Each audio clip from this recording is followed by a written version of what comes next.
نحمدہ و نصلی و نسلم علی رسول الکریم، اما بعد۔ جناب رسول کریم رؤوف رحیم صلی اللہ تعالیٰ علیہ وآلہ وسلم کی مبارک زندگی سے بیان جاری ہے۔ مکہ فتح ہوا اور فتح مکہ کے ساتھ ہی جس طرح اللہ تعالیٰ نے فرمایا اذا جاء نصر اللہ والفتح ورأیت الناس يدخلون فی دین اللہ افواجا فسبح بحمد ربک واستغفرہ انہ کان توابا۔ فتح مکہ ایک معجزہ تھا۔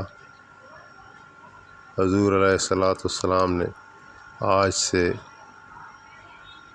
تقریباً 20 سال پہلے آپ پر وحی نازل ہوئی اور 3 سال آپ نے انفرادی تبلیغ کی، اور پھر 3 سال کے بعد جبل صفا پر اعلانیہ پہلی مرتبہ آپ نے اپنی نبوت کا اظہار فرمایا تو مکے والے آپ کے دشمن بن گئے تھے۔ ایک تنہا شخص جس نے یہ صدا لگائی لا الہ الا اللہ اور بت پرستی کو منع فرمایا، اس کی ساری اپنی قوم دشمن بن گئی اور نکال دیا مکے سے، جنگیں کیں، غزوات کی، اور پھر قلیل عرصے میں حضور علیہ السلام کو اللہ تعالیٰ نے فتح دے دی اور خانہ کعبہ میں آپ قابض ہوئے تو سارے بتوں کو نکال کر باہر کیا۔ بتانے کا مقصد یہ ہے کہ لوگ جو تھے، کیونکہ ابھی حضور علیہ السلام کی تحریک کو کم و بیش 20 سال گزر چکے، اور یہ کوئی معمول کی چیز بھی نہیں ہے کہ بھائی ایک نبی آیا، ایک شخص اللہ تعالیٰ کی طرف سے آیا ہے اور اپنی نبوت کا اعلان کر رہا ہے اور کتاب اس پر نازل ہو رہی ہے، تو یہ ایک بہت بڑا دعویٰ ہے اپنی جگہ، اور یہ کوئی معمولی چیز نہیں، روز کا معمول نہیں ہوتا۔ اور اس شخص کی پیدائش جو ہے وہ خانہ کعبہ والے شہر میں ہے، مکۃ المکرمہ میں ہے، جو کہ ایک صدیوں سے ایک محترم اور مکرم جگہ ہے۔ تو حضور علیہ السلام کی ولادت سے 1 سال پہلے ایک واقعہ ہوا تھا جس کو قرآن کریم نے بھی بیان فرمایا سورۃ فیل میں کہ الم تر کیف فعل ربک باصحاب الفیل،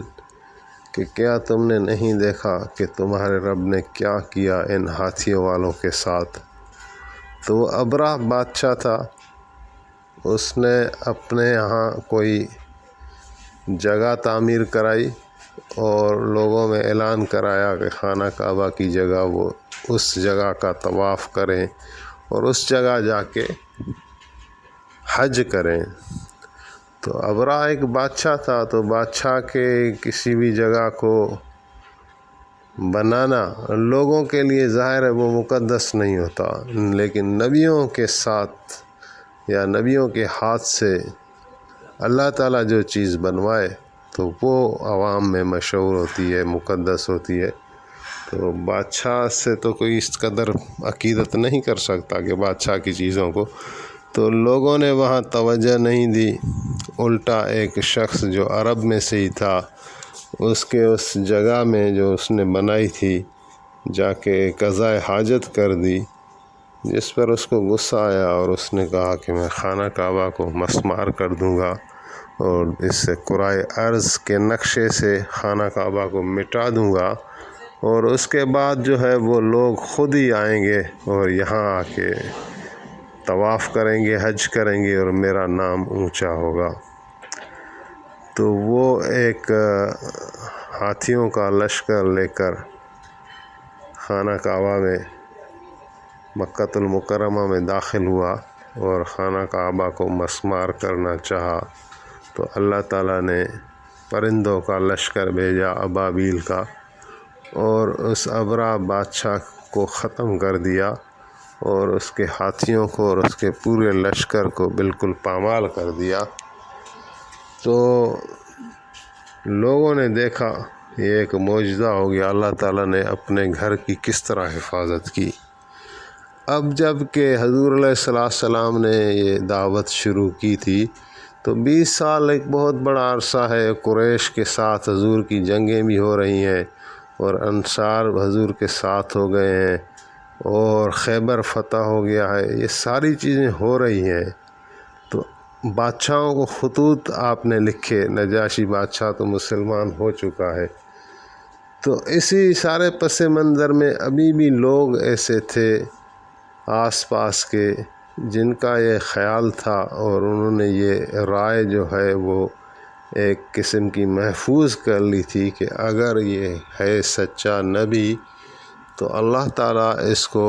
خانہ کعبہ پر فتح دے دے گا اور خانہ کعبہ اس کے قبضے میں آ جائے گا، اور اگر معاذ اللہ یہ نبی جھوٹا ہے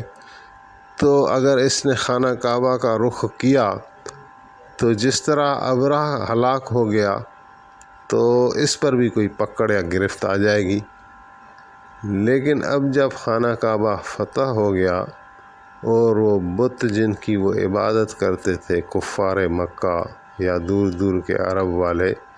ان کو حضور علیہ السلام نے توڑ کر ریزہ ریزہ بنا کر ان کا نام و نشان ختم کر دیا۔ تو ابھی لوگوں کو یقین ہو گیا، جو پہلے سنتے تھے تو وہ سارے کے سارے پلٹ پڑے اور حضور علیہ السلام کی طرف دوڑ پڑے اور بیعت کر کے اسلام میں داخل ہوتے گئے۔ ایک بت خانہ دوسرا بھی تھا، لات، منات، عزا، حبل، تو خانہ کعبہ میں رکھا ہوا تھا۔ تو ان کو توڑنے کے لیے نبی علیہ السلام نے حضرت خالد بن ولید کو بھیجا کچھ سپاہی دے کر، تو وہ گئے اور اس نے جا کے نخلا میں وہ بت پڑا تھا عزا، اس کو جا کے توڑ دیا، برباد کیا۔ وہاں کنانہ اور مضر قبائل جو تھے وہ آباد تھے۔ اسی طرح ایک اپنا انصاری صحابی کو آپ نے بھیجا، اس نے منات بت کو جو ہے وہ توڑا اور ریزہ ریزہ کر دیا۔ حضرت خالد بن ولید کو آپ نے ایک جگہ بھیجا اور اس قبیلے کو دعوت دینے کے، بنی خزیمہ قبیلہ تھا، اور اس قبیلے والوں نے پہلے جو ہے حضرت خالد بن ولید کے چچا فاقیہ بن مغیرہ اور عبد الرحمن بن عوف کے والد عوف کو قتل کیا تھا کہ وہ جب یمن جا رہے تھے، ان کے ساتھ بہت بڑا مال تھا، تجارت کی غرض سے جاتے ہوں گے، تو یہ ان کے ہتھے چڑھ گئے، تو ان کا مال پھوانے کے لیے اور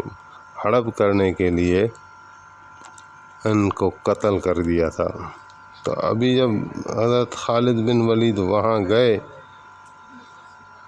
تو ان کے ساتھ جو ہے جنگ چھڑ گئی۔ تو حضرت خالد بن ولید نے ان لوگوں کو قید کر دیا اور اس پرانی دشمنی کی وجہ سے اپنے سپاہیوں کو کہا کہ ان کو قتل کرو۔ تو مہاجرین اور جو انصار صحابہ تھے حضرت خالد بن ولید کے ساتھ، تو انہوں نے یہ کہا نہیں مانا۔ البتہ دوسرے جو سپاہی تھے انہوں نے حضرت خالد چونکہ کمانڈر تھے، ان کی حکم کی تعمیل میں ان لوگوں کو قتل کر دیا۔ اس پر جب نبی علیہ السلام کے پاس وہ لوگ آئے شکایت لے کر کہ ہم نے تو ہتھیار ڈال دیے تھے اور یہ پرانی رنجش کی وجہ سے حضرت خالد نے ایسا کیا ہے، تو آپ علیہ السلام ناراض ہوئے، غضبناک ہوئے، اور آپ نے فوراً حضرت علی کو روانہ کیا کہ ان لوگوں کو جا کے دیت دے آئے، خون بہا ادا کرے۔ تو حضرت علی جب وہاں گئے تو ان کو نہ صرف دیت کی رقم دی بلکہ اس سے بھی بڑھ چڑھ کر دیے، اور اسی درمیان حضرت عبد الرحمن بن عوف کو ایک مرتبہ خالد بن ولید نے کہا کہ میں نے تمہارے باپ کا بھی بدلہ لے لیا۔ تو حضرت عبد الرحمن نے کہا کہ نہیں، تم نے اپنے چچا کا بدلہ لیا ہے، لیکن تم نے یہ کام صحیح نہیں کیا۔ تو ان میں تھوڑا جھگڑا ہو گیا اور حضور علیہ السلام تک بات آ گئی۔ تو آپ علیہ السلام نے حضرت خالد بن ولید کو تنبیہ فرمائی، اور آپ نے فرمایا تمہاری نیکیاں کبھی بھی عبد الرحمن بن عوف کے برابر ہو نہیں سکتی، کہ ظاہر ہے وہ مہاجرین اولین تھے، شروع میں مسلمان ہونے والے تھے، اور وہ اصحاب بدر میں بھی ہیں اور عشرت مبشرہ میں بھی ہیں۔ تو ایک جگہ تو میں نے یوں بھی پڑھا کہ حضور علیہ السلام نے فرمایا کہ اگر خالد بن ولید احد جبل کے برابر بھی سونا صدقہ کر دے، اور عبد الرحمن بن عوف جو ہے وہ کھجور صدقہ کر دے 2 یا 1، تو وہ اس کا اتنا سونا صدقہ کرنا اس کی کھجور کے برابر بھی نہیں ہو سکتا۔ تو یہ بہرحال درجہ بندی تو انبیاء میں بھی ہے، صحابہ میں بھی ہے، ہر ایک کا مرتبہ الگ الگ ہے۔ تو صحابہ سارے شان والے ہیں، لیکن جو پہلے آئے تھے ان کا مقام اور بہت اونچا ہے۔ اچھا، ان واقعات کے بعد جو ہے وہ غزوہ حنین اور غزوہ طائف آ رہی ہیں، ان کو انشاءاللہ اگلے قسط میں بیان کیا جائے گا۔ اللہ تعالی ہمیں صحیح بیان کرنے کی توفیق دے، آمین۔